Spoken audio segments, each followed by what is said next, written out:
복음서 봉독 시간입니다. 우리 마태복음 6장 1절에서 6절 우리 전부 다 일어나 계시면 됩니다. 마태복음 6장 1절에서 6절 그리고 16절에서 21절까지 우리 최재 권사님과 최미선 집사님이 봉독해 주시겠습니다. 사람에게 보이려고 그들 앞에서 너희 의를 행하지 않도록 주의하라. 그리하지 아니하면 하늘에 계신 너희 아버지께 상을 받지 못하느니라. 그러므로 구제할 때에 외식하는 자가 사람에게서 영광을 받으려고 회당과 거리에서 하는 것 같이 너희 앞에 나팔을 불지 말라. 진실로 너희에게 이르노니 그들은 자기 상을 이미 받았느니라. 너는 구제할 때에 오른손이 하는 것을 왼손이 모르게 하여 내 구제함을 은밀하게 하라. 은밀한 중에 보시는 너의 아버지께서 갚으시리라. 또 너희는 기도할 때에 외식하는 자와 같이 하지 말라. 그들은 사람에게 보이려고 회당과 큰 거리 어귀에 서서 기도하기를 좋아하느니라. 내가 진실로 너희에게 이르노니 그들은 자기 상을 이미 받았느니라. 너는 기도할 때에 내 골방에 들어가 문을 닫고 은밀한 중에 계신 내 아버지께 기도하라. 은밀한 중에 보시는 내 아버지께서 갚으시리라. 금식할 때에 너희는 외식하는 자들과 같이 슬픈 기색을 보이지 말라. 그들은 금식하는 것을 사람에게 보이려고 얼굴을 흉하게 하느니라. 내가 진실로 너희에게 이르노니 그들은 자기 상을 이미 받았느니라. 너는 금식할 때에 머리에 기름을 바르고 얼굴을 씻으라. 이는 금식하는 자로 사람에게 보이지 않고 오직 은밀한 중에 계신 내 아버지께 보이게 하려 함이라. 은밀한 중에 보시는 내 아버지께서 갚으시리라. 너희를 위하여 보물을 땅에 쌓아두지 말라. 거기는 좀과 동록이 해하며 도둑이 구멍을 뚫고 도둑질하느니라. 오직 너희를 위하여 보물을 하늘에 쌓아두라. 거기는 좀이나 동록이 해하지 못하며 도둑이 구멍을 뚫지도 못하고 도둑질도 못하느니라. 내 보물 있는 그곳에는 내 마음도 있느니라. 이것은 주님의 말씀입니다. 주님 찬미 받으소서. 아멘. 네, 우리 함께 봉독하신 내용 중에서 우리 마태복음 6장 16절에서 21절을 중심으로 당신의 마음은 어디에, 당신의 마음은 어디에라는 제목으로 우리 함께 은혜 나누겠습니다. 오늘 굉장히 특별한 예배로 드립니다. 우리가 예배가 크게 두 가지가 예배를 이끌어가게 되는데, 우리가 일반적으로 평상시에 예배를 많이 드리실 때는 보통 말씀이 예배를, 또 설교가 예배를 이끌어갑니다. 그런데 어떤 특별한 이렇게 우리 절기 때나 이런 때는 예식 자체가 우리를 이끌어가는, 예배를 이끌어가는 그런 예배를 우리 함께 드립니다. 저뿐만 아니라 여러분도 모두 다 한 몫을 맡아서, 우리 예배의 관객은 하나님이시죠. 우리가 아니라 하나님이십니다. 우리 모두가 각각의 맡은 부분에서 최선을 다하고 그것으로 온전히 주님께 드릴 때 영광 받으시는 예식으로 드리는 예배가 한층 더 은혜로울 수 있는 것 같습니다. 사순절은 제수요일, 오늘이죠. 오늘이 제수요일인데 제수요일로 시작합니다. 그래서 주일을 제외하고 40일간이죠. 그 40일간을 우리가 사순절이라고 이야기를 합니다. 특히 그 마지막 주간은 우리가 보통 고난주간으로 드리죠. 우리 수요일부터 시작한 마지막 주간이, 40일의 마지막 주간이 고난주간입니다. 그리고 나서 이제 부활절, 아주 기쁘고 신난 부활절을 맞습니다. 성경에서는 40이라는 숫자가 늘 좀 특별한 숫자인 것 같습니다. 세상에 대한 최초의 심판이었던 노아의 홍수가 40일간의 비로 만들어졌습니다. 출애굽한 후에 이스라엘 백성들은 약속의 땅까지 가는데 무려 40년이라는 시간을 광야에서 헤매어야 됐습니다. 예수님도 그의 공생에 우리를 위한, 죄를 대속하기 위한 그의 사역을 시작하기 전에 사단으로부터 광야에서 40일간 금식하시면서 시험을 받으셔야 됐습니다. 그 외에도 하나님은 요나서에서 니느웨를 심판을 하시고 경고하실 때 40일간의 시간을 주셨습니다. 40일 후에 너희가 망하리라 라는 메시지를 우리 요나를 통해서 니느웨에게 주셨습니다. 또 엘리야는 이세벨이 자기를 죽일 거라는 그 경고에 너무너무 무섭고 떨면서 그는 40일 동안 광야를 또 걸어야 됐습니다. 그래서 40일이라는 것이 우리 보통 성경에서 나타나면 늘 우리가 고난을 상징합니다. 정말 지긋지긋하고 쉽지 않은 고난이 왔구나라는 것을 우리가 40이라는 숫자로 알아볼 수 있습니다. 구약에서 또 죄라고 하는 것은 늘 회개를 의미합니다. 우리가 보통 구약 성경을 읽다 보면 베옷을 입고 죄를 뒤집어 쓰고라는 이야기들을 중간중간에 만납니다. 죄의 수요일에는 그에 대한 상징으로, 회개에 대한 상징으로 이마에 죄를 바르는 의식을 합니다. 우리도 이따가 설교 끝나고 할 터인데 그때 여러분에게 들려드릴 말씀은 이겁니다. 너는 흙이니 흙으로 돌아갈지니라 라는 말씀이죠. 이게 창세기 3장 19절에 나오는 말씀입니다. 그 중에서 너는 흙이니 흙으로 돌아갈 것이다 라는 말을 우리가 듣는 시간이 제 수요일의 시간입니다.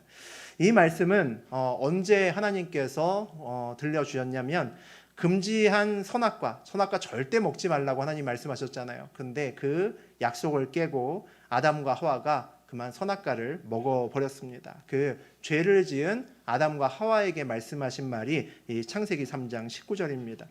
이 말의 의미는 뭘까요? 우리가 흔히 너는 흙이니 흙으로 돌아갈지니라 라는 이 말만 생각하면 야, 열심히 세상을 살아봐도 어차피 흙으로 돌아가는구나. 야, 참 허무한 인생이구나 라는 생각을 가지고 이 문장을 해석하기가 쉽습니다. 그런데 우리 가만 전후 과정을 살펴보면 그런 것이 아니라는 거죠.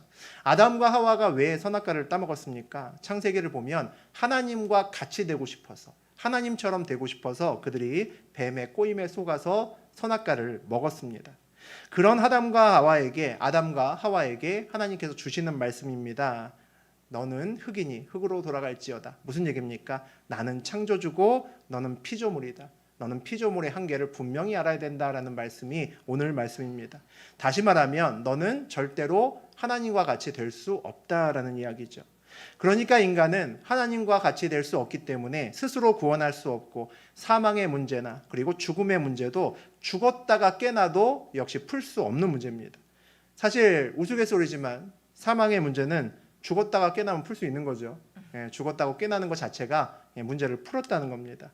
그래서 그 문제는 우리가 알듯이 예수 그리스도만 사망의 문제를 풀 수 있습니다. 그분만 죽었다가 진짜 깨어나신 분이잖아요. 그분만 죽었다가 진짜 깨어나셨습니다. 진짜 깨어나신 분이란 얘기는 깨어나서 다시 죽지 않는 존재가 되었다는 겁니다. 성경에 다른 사람들도 또 요즘에도 임사체험도 하고 죽었다가 가끔 다시 일어난 사람이 있지만 그 사람이 계속 사는 경우는 없습니다. 예수님과는 다르다는 이야기죠. 그러니까 내가 흙이니 흙으로 돌아갑니다 라는 고백은 우리의 삶의 자리가 어디인지 정확히 인식하는 겁니다. 내 삶의 자리가 흙이고 다시 흙으로 돌아갈 수밖에 없는 피조물의 자리구나 라는 것을 인지한다는 거죠. 오늘 읽은 본문 중에서 마태복음 6장 16절과 21절의 내용에서 우리 재수요일과 사순절에 대한 우리의 태도에 대한 부분을 조금 살펴보려고 합니다. 우리 16절에서 18절까지 읽어봅니다.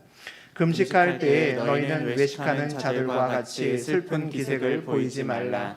그들은 금식하는 것을 사람에게 보이려고 얼굴을 흉하게 하느니라. 내가 진실로 너희에게 이르노니 그들은 자기 상을 이미 받았느니라. 너는 금식할 때에 머리에 기름을 바르고 얼굴을 씻으라. 이는 금식하는 자로 사람에게 보이지 않고 오직 은밀한 중에 계신 내 아버지께 보이게 하려 함이라. 은밀한 중에 보시는 내 아버지께서 갚으시리라. 여러분은 금식 가끔 하시죠? 가끔 금식을 우리 하면서 기도하기도 하는데 금식하면 기쁩니까? 슬픕니까? 밥을 계속 며칠, 하루 이틀 굶으면 기쁘기가 쉽지 않습니다. 슬프죠. 배고프니까 재밌는 걸 봐도 별 웃음이 나지 않습니다. 그런데 슬픈 기색을 하지 말고 힘이 없는 것처럼 그렇게 내색하지 말라라고 오늘 나옵니다. 왜 그런가요? 오늘 보니까 슬픈 얼굴을 하는 것 자체가 외식하는 것이다 라는 말씀을 합니다. 외식하는 거기 때문에 그렇게 하면 안 된다라고 성경에 나와 있죠. 심지어는 슬픈 얼굴을 하는 것으로 충분하지 않다라는 것을 우리가 알 수 있습니다. 슬픈 얼굴을 하는 것으로 충분하지 않죠. 오늘 성경에 보니까 금식할 때 머리에 기름을 바르고 얼굴을 씻으라라고 되어 있습니다. 금식할 때 얼굴이 푸석푸석하거나 얼굴색이 어두울 수 있죠. 그러니까 머리에 무스도 바르고 좀 젤도 바르고 면도도 깨끗이 하고 향수도 뿌려서 남들이 보면 잘 먹고 잘 사는 것처럼 그렇게 보이라는 겁니다. 가만 우리가 이 문장을 읽어보면 그런 생각이 듭니다. 세상 사람들 눈에는 그게 더 외식 아닌가 이런 생각이 들 수 있다는 거죠. 옛날에 유교 국가였죠. 우리나라가 유교 국가였습니다. 우리나라의 가장 큰 단점이 뭐였습니까? 허례허식이었습니다. 우리 다 아시는 것처럼 역사 시간에 배우신 허례허식이 유교의 가장 큰 단점이었죠. 냉수 마시고도 이를 쑤시는 문화였습니다. 그것이 선비 문화였고 유교의 문화였죠. 진정한 외식이 무엇인지 보여주는 우리 바리새인과 같은 어떤 느낌이 우리 옛날의 선비들이었다는 겁니다. 그런데 오늘 성경은 그렇게 하라는 겁니다. 오늘 하루 종일 먹은 것이라고는 물밖에 없는데 마치 2+ 소고기 먹은 것처럼 이를 쑤시고 다니라는 거죠. 오늘 성경은 냉수 마시고 이를 쑤시는 이유가 뭐라고 하냐면 은밀한 중에 계신 내 아버지께 보이려 하기 때문이다라는 이야기를 합니다. 세상이 아니라 하나님의 눈을 의식하면서 살면 그렇게 살 수 있다는 거죠.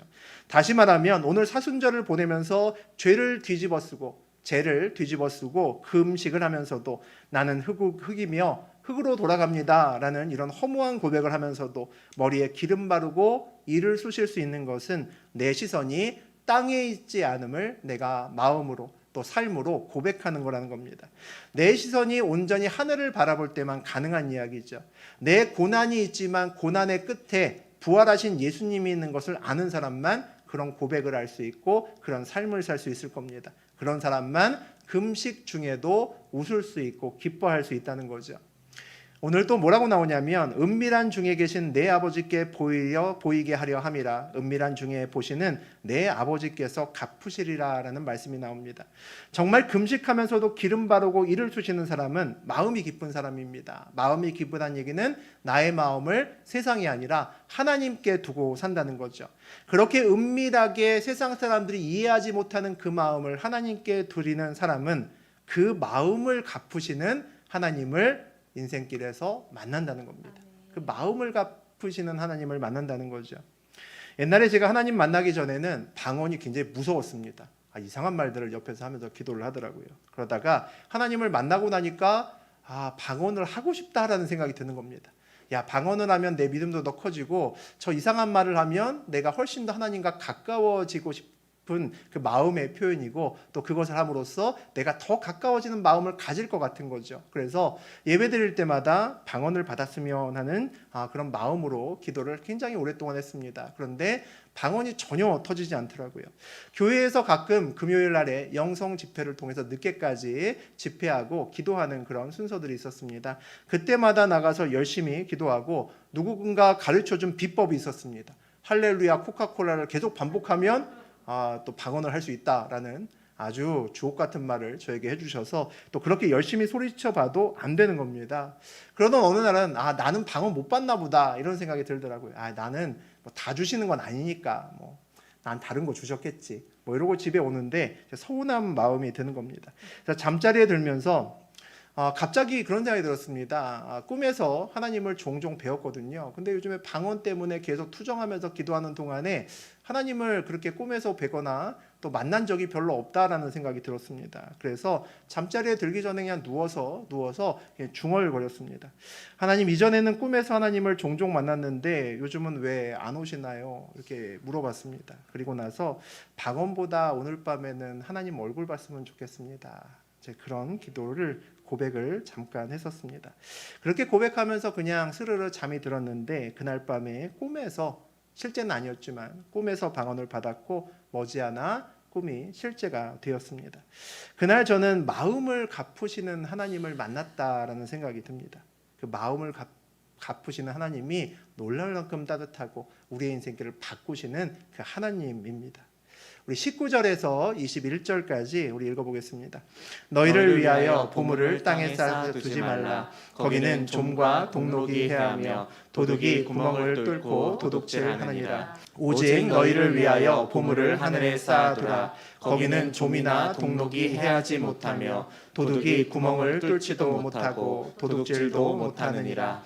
내 보물 있는 그곳에는 내 마음도 있느니라. 자주 듣는 말씀입니다. 신약에서 유명한 말씀이고 또 여기저기 설교나 이런 곳에서 아주 많이 듣는 그런 구절입니다. 자주는 듣지만 참 부담되는 말씀이죠. 보물을 땅에 쌓지 쓰지 말라. 좀이 쓸고 녹도 쓸더라 이런 얘기입니다. 도둑도 맞는다는 얘기죠. 그러니까 하늘에 쌓으라라고 이야기를 합니다. 거기는 좀도 쓸지 않고 녹도 쓸지 않는다는 거죠. 도둑도 없다는 겁니다. 그러니까 무슨 말씀입니까? 그 하늘에 온전히 나의 보물을 두는 자만 온전할 수 있다는 거죠. 그리고 또 말씀하십니다. 네 보물이 있는 곳에 네 마음도 있더라. 이게 이제 하나님 말씀입니다. 우리 마음을 하늘에 두고 살아야 된다라는 말씀이죠. 여러분의 보물은 뭡니까? 우리의 보통 보물은 뭡니까? 돈도 우리의 보물이고 성공도 분명히 우리의 보물입니다. 그것을 하늘에 쌓으라는 거죠. 또 우리의 보물은 또 뭐가 있습니까? 영생이 보물이고 또 구원이 보물입니다. 그것이 진짜 보물임을 알고 살아가는 사람들이 그리스도인이라고 부릅니다. 그것이 진짜 보물임을 안다면 내가 지금 생각하는 세상의 보물을 그것을 위해 사용하고 그것을 위해 쌓아갈 수 있다는 거죠. 이 문장을 우리가 그리스도인은 많이 아는 문장인데 이 구절을 읽으면서 그런 생각이 들었습니다. 그러면 하나님께는 보물이 뭘까라는 생각이 들었습니다. 우리 많은 답을 합니다. 하나님은 우리가 보물이다라고 생각을 하죠. 우리 창세기에도 세상 만물을 창조하시고 좋다 하시다가 사람 창조하시고 야 내가 진짜 좋다라고 말씀하셨던 것이 하나님이거든요. 그런데 우리와 저와 여러분이 모두 다 보물인데 좀 더 구체적으로 이야기를 하면 21절 말씀처럼 우리의 마음이 하나님의 보물 아닌가 싶습니다. 오늘 본문을 통해서 또 재수요일로 시작하는 사순절을 통해서 하나님은 우리에게 물으시는 것 같습니다. 너는 마음을 어디 두고 사느냐라고 물으시는 것 같은 생각이 듭니다. 우리 마음을 진짜 하나님께 두고 살면 우리 모두 마음을 갚으시는 하나님을 만날 수 있을 텐데 라는 생각이 듭니다. 그런데 그게 참 쉽지가 않죠.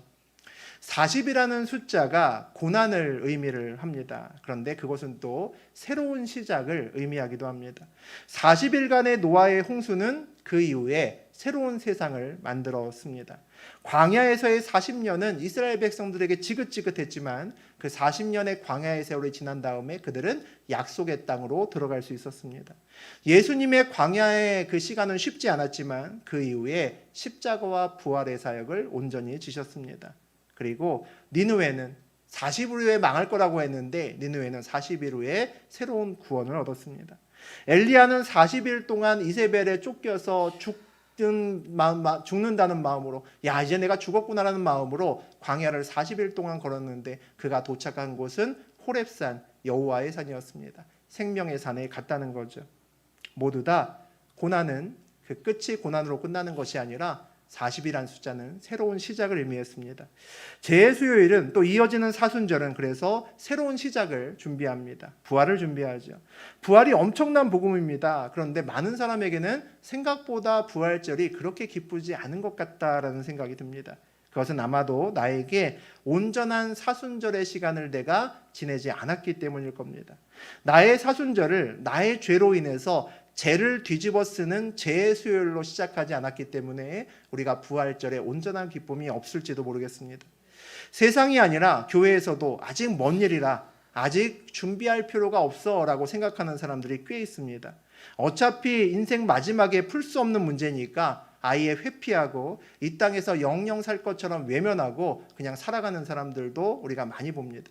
또 다른 곳이나 내가 언젠가는 그 문제를 풀 수 있다고 착각하는 사람들도 우리 주변에는 의외로 많은 것 같습니다. 모두 다 내 삶의 자리가 어디인지 잘 모르는 사람들입니다. 아직 온전히 내 삶의 자리가 어디인지 각성하지 못했기 때문이죠. 한 사람의 부활절은 그 사람의 사순절에 달려있다라고 저는 생각합니다. 사순절을 어떻게 보내느냐를 보면 그 사람이 부활의 기쁨을 얼마나 누리겠구나라는 것을 우리는 알 수 있습니다. 사순절에 내가 나의 자리를 온전히 찾아야 부활의 기쁨이 저하고 여러분의 온전한 기쁨이 될 겁니다. 이 사순절에 모두 깊은 마음을 하나님께 드리고 마음을 갚으시는 하나님을 만나는 사순절 되시기를 주의 이름으로 축복합니다. 아멘.